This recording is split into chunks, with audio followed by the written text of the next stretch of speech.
Hello, my name is Sam, my pronouns are they, them, and welcome back to my office.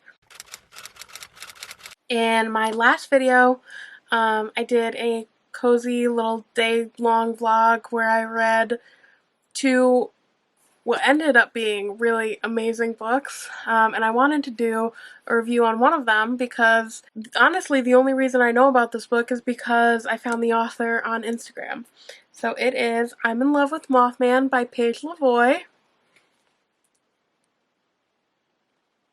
This was really amazing. I gave it 5 stars. So this is about a 22-year-old named Heather. She is a social media content creator, and she has been for basically her entire life. She's one of those people where her mother had like a mommy blog and has put pretty much every aspect of her life out into the world for her entire childhood. So after doing social media content creation for herself for just a few years, she gets really burnt out and she decides to buy a cabin sight unseen in Ohio as a digital detox to get away from everything and try and start over in that aesthetic cottagecore lifestyle that everyone sees on Instagram. But all does not go to plan. As one day she tries to set up a scene as you would in social media, and she climbs into a tree with a book, planning to sit there and read, and she doesn't really consider how she's going to get down, and she almost dies. In comes Mothman, saves her, and their romance goes on from there. So there are a few things that I really loved about this, and I think the way that we're going to break this up is into little compartments. So we're going to start with our main characters, the two of them separately, because I think that one of the best parts of this book was how well the author fleshed out these characters as their own separately outside of a romantic relationship before really bringing them together. I also want to talk about their romance. I want to talk about the side characters in this, and I want to talk about the setting. So, this book was only 258 pages, and it's the first book in a series. So we start off with just Heather's perspective on everything, her packing everything up and moving, and we really get to see a side of her that is self-conscious and has a complete loss of passion and is kind of trying to live this lifestyle out of what she thinks she sees on social media, despite her main goal being to get away from that lifestyle, which is really interesting. And she goes from Florida to Ohio. I think it's Ohio. Oh God, I really hope it's Ohio. I don't know my geography, so I feel like it was Ohio, but you never know. So we've got Heather in the sight unseen cabin, and she is just trying to make it into a little bit of a home for herself, and it's not particularly going to plan. She's coming to the reality of, like, you can't just Uber Eats into the middle of nowhere. You know, this is a massive lifestyle change for her, and she goes into town, and she's completely clocked as, like, everyone thinks she's a tourist because she looks like an influencer would. And obviously she's trying to step away from that idea of herself, and obviously it does not really go exactly to plan. So we really start out with Heather in a phase of her trying to find herself, trying to get everything together for her in a lifestyle that she's never really known because she's always been forced to be on social media. And in the beginning it's not really that big of a conversation to be had, but throughout the book you really see how much of an impact that invasion of privacy has impacted her life and impacted her understanding of herself and her relationship with her mother. So we see that, we see her struggling with her self-worth, we see her struggling to live in a life that she's never had to live in. And I would say that she does a pretty good job at it. You know, she's a really interesting main character in the fact that she is just very, very kind and very sweet. I think that sometimes she can come across as a little bit of what people would describe to be an airhead. But I just think that she's charming and sweet and badass, not in like a high fantasy, like I'm fighting everyone, I have all of this under control kind of way.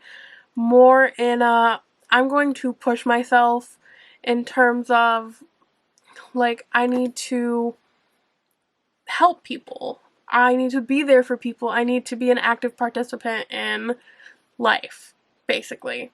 The way that she prioritizes others in front of herself. So, I thought that she was a really fantastic main character in a very lighthearted way, you know? And then we get on to Moth. She decides to call him Moth.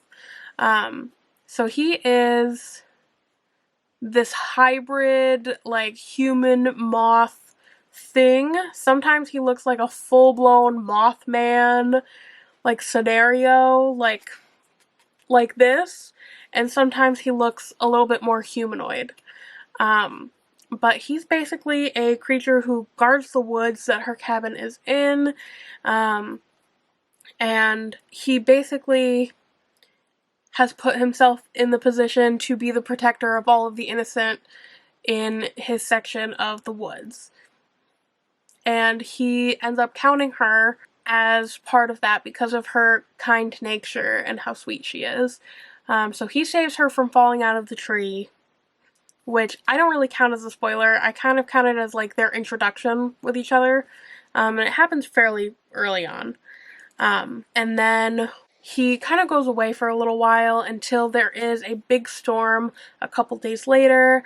And he's flying above her cabin, and the storm smacks him into her roof where he becomes unconscious and falls off the roof. And Heather is just like, oh my god, what's going on? And she sees his 7-foot body, and she drags him to the steps up her porch and into her house and places him, like, laying down on her love seat. This unconscious 7-foot Mothman. Which, for the next couple days, he's kind of in a daze. He's not healing very well, you know. He's just this big Mothman on her couch. And that's where things go from there. So I think that Moth as a character, while not as well developed as Heather, obviously, because he was not, like, our main point of view at that point, the progression of his character was really, really fun.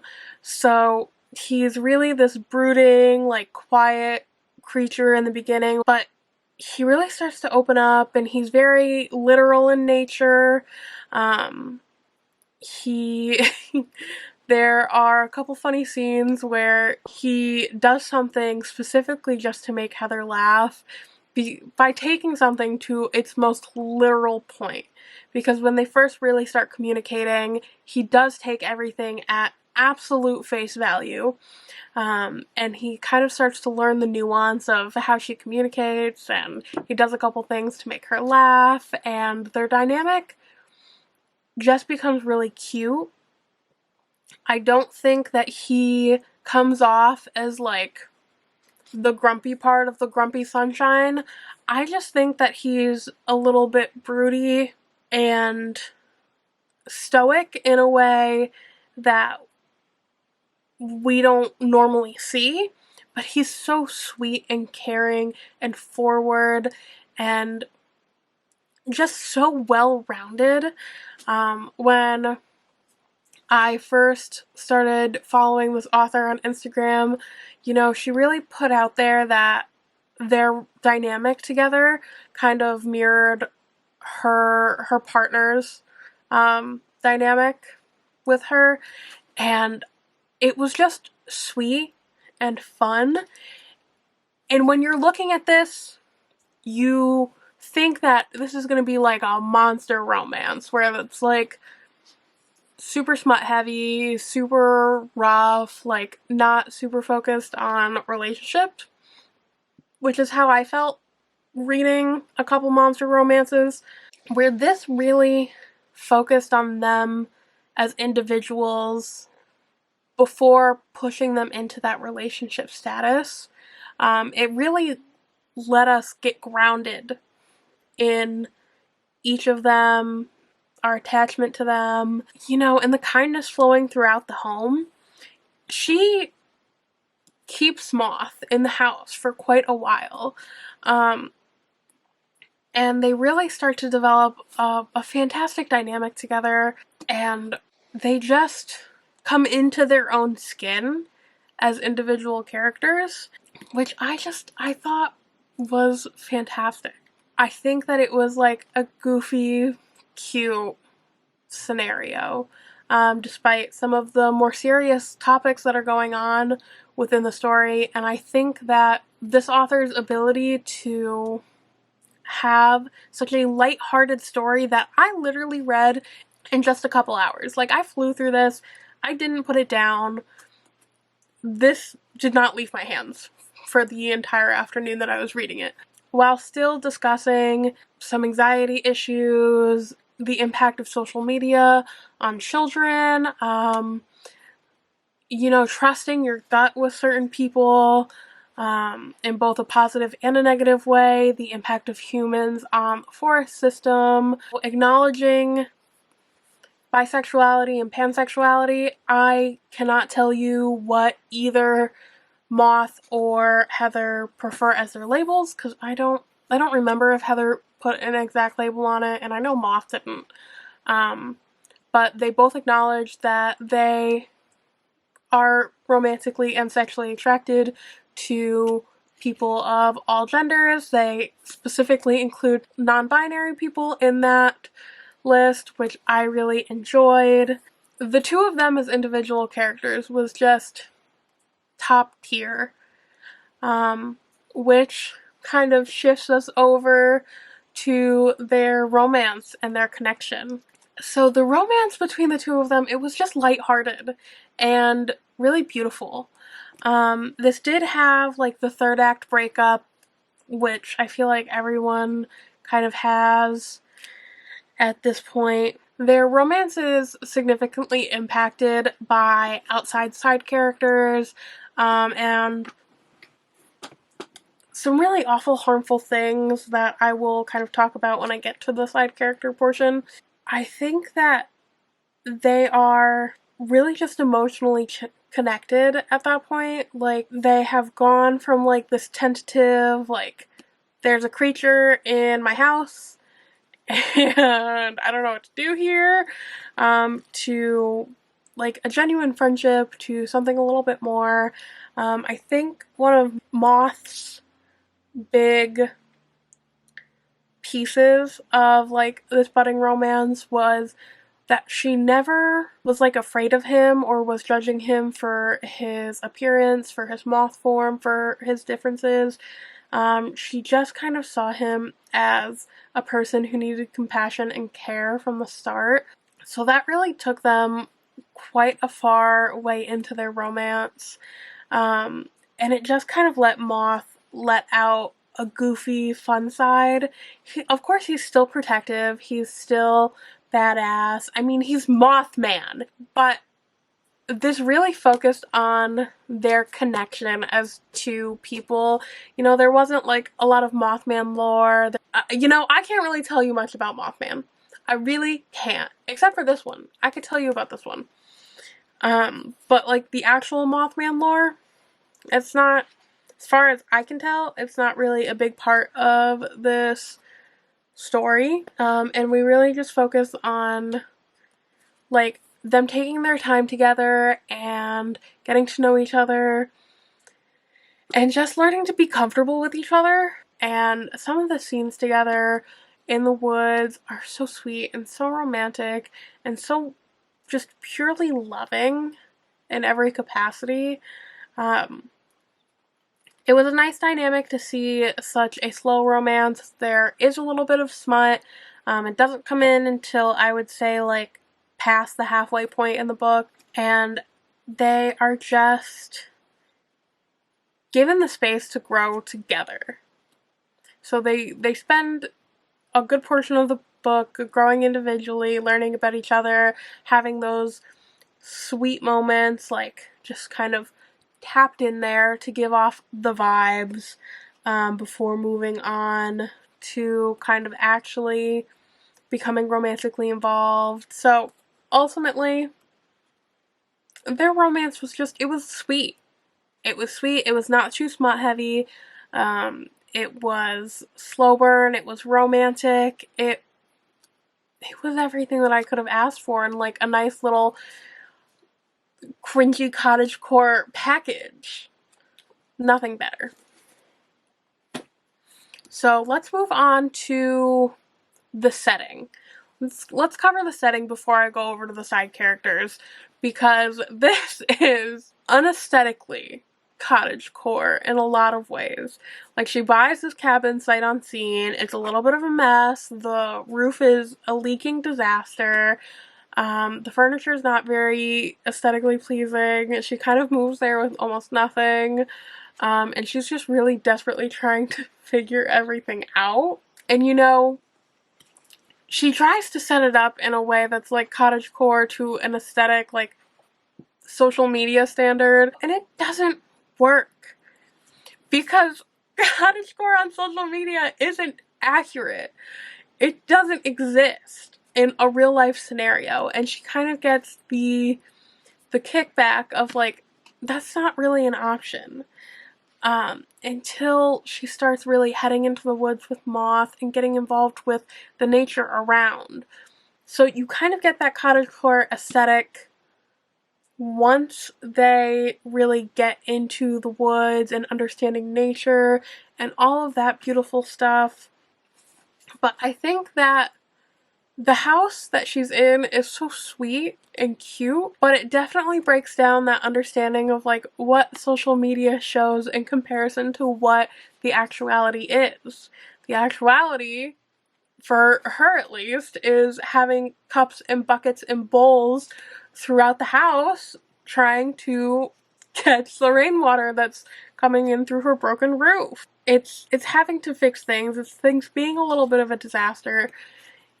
It's the reality of life and the reality check that you get when you try to replicate social media standards. So, and the small town setting that came along with this, I don't know if it was accurate or not. I don't really feel like I would know. But like the general store in town with like the group of like weird kind of creepy guys that come in, and you know, all of those vibes they gave off, like this town could be cute, but the people in it can be kind of unsettling. Like, you've got the regular people who are just kind of there, and they just get outshadowed by the scary people in town. And you know, I feel like that's the reality of a small town, probably.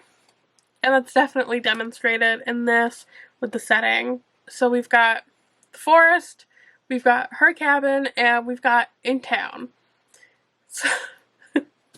So it's like a reality check, and then beauty and cottagecore all wrapped up into this little safe forest. So finally, let's talk about our side characters. We definitely have an antagonist in this. Like, the romance isn't the only thing that's going on in this book in any capacity. There is definitely an antagonist, and his name is Chris. He gives off bad vibes from the start. Absolute bad vibes from the start. And she kind of takes it as he's just harmless at first, and he's not. I promise he is not harmless. He is a genuine antagonist. Ultimately, he has some trauma and some mental issues, but he's genuinely an antagonist, and it definitely gives off the vibe of you need to trust your gut, because she tries to dispel her gut reaction to him at first, and just ignore it, and she really should not have. So we have Chris, who was a monster hunter in town. He was really forceful. He invaded all of her boundaries. Like, what she said didn't even matter. He definitely seemed like stereotypical, like, I'm a good guy, but the bad guys always win kind of thing, where he's not actually good in any capacity. He just thinks himself to be, like, godly, when actually he's really disrespectful and awful and honestly violent. And then we also have his sister Rosie and her wife Clara, who they definitely give like a brief introduction to how hard it was to be like the two women in a relationship in a small town, and how cruel people were. I don't remember if they specifically label themselves as lesbians or not, or if they're considered bisexual, but they are two women in a romantic monogamous relationship, and they own a farm together, and they're very cute. So they became pretty much Heather's only friends in town. They kind of took Heather in immediately, and had little fun dates and became like a really important support system for her. You definitely see some of the trauma of small town queer living, but you also see like a really loving relationship and strong friendships that form. So Rosie and Clara were really good side characters to have as just a support system that's being created underneath Heather in this world. So it's not just Heather and Moth.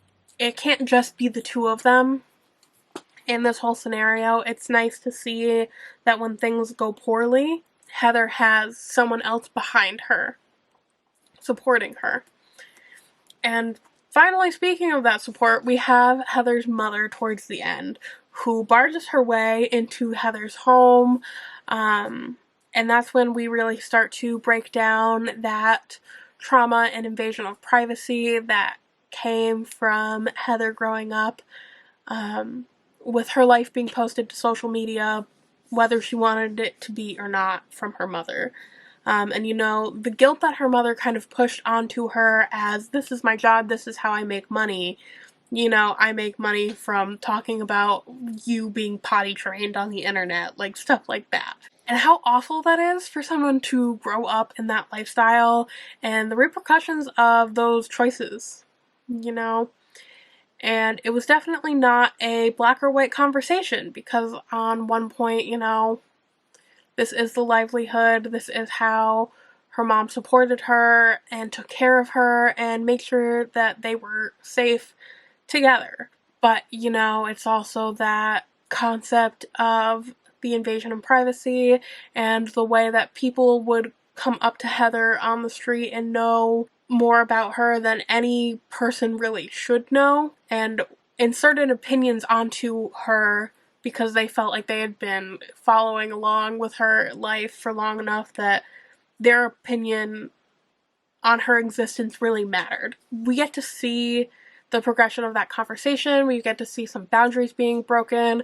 We get to see Heather putting her foot down and setting down boundaries, which I thought was incredible and really well done in the way that she is acknowledging that she really wants a relationship with her mother, and she does want her mother's support in things, but she's not willing to compromise her boundaries and her comfort in her own home to accommodate her mom.